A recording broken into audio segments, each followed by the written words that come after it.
वाशिम शहरामध्ये 2022 पासून जे रस्त्याचे विकास कामाचे जे काम आहे त्याच्यामध्ये मोठ्या प्रमाणात भ्रष्टाचार झाला आहे। त्या संदर्भात मी वारंवार आंदोलन उपोषण केलेले आहेत।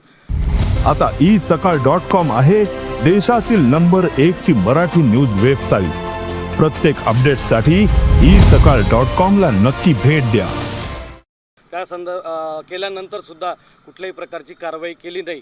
त्यानंतर मी माननीय देशाचे प्रधानमंत्री नरेंद्र मोदी साहेब इथे पोहरादेवीला आले असता त्यांच्या सभेमध्ये मी आत्मदहनाचा इशारा दिला होता।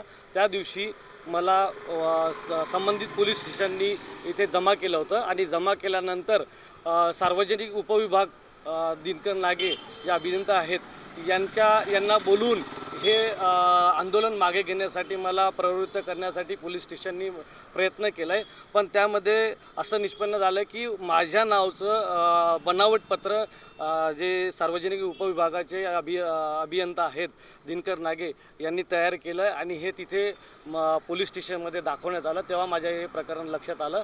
त्यानंतर हे बनावट पत्राच्या कॉपी मी त्यांच्याकडूनच घेऊन मी हे माननीय पोलीस अधीक्षक वाशिम यांना 8/10/2024 हे रिसर फौजदारी गुन्हा दाखल करण्यात यावा माझ्या बनावट पत्रावर तर तक्रार दिली होती। त्या तक्रारीवर माननीय पोलीस अधीक्षकांनी इथे चौकशी लावली आणि त्या चौकशीत आज या 3 दिवसापूर्वी निष्पन्न झालं की वाशिम हे जे बनावट पत्र आहे दिनकर नागे यांनी बनवलेलं ते बनावट आहे आणि त्यांच्यावर ते फौजदारी गुन्हा दाखल करण्यात यावा म्हणून आदेश दिले होते। त्यानंतर मी हे फौजदारी गुन्हा दाखल केलेला आहे। आता पुढची काय मागणी आहे? माझी पुढची मागणी आहे की त्यांना 30 जूनला ते रिटायर झालेले आहेत। तर माझी मागणी आहे की त्यांचं सेवानिवृत्तीचं ज्यानंतरचा जो लाभ आहे त्यांना मिळू नये।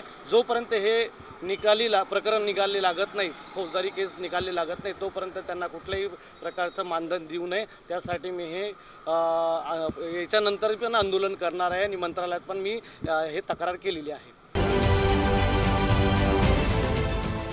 देश विदेशातील प्रत्येक घडामोडींचे लाईव्ह अपडेट मिळवण्यासाठी आता साम टीव्हीच्या सर्व सोशल मीडिया प्लॅटफॉर्मला लाईक, फॉलो आणि सबस्क्राईब करा। तसंच सर्व नोटिफिकेशनसाठी बेल आयकॉन प्रेस करायला विसरू नका।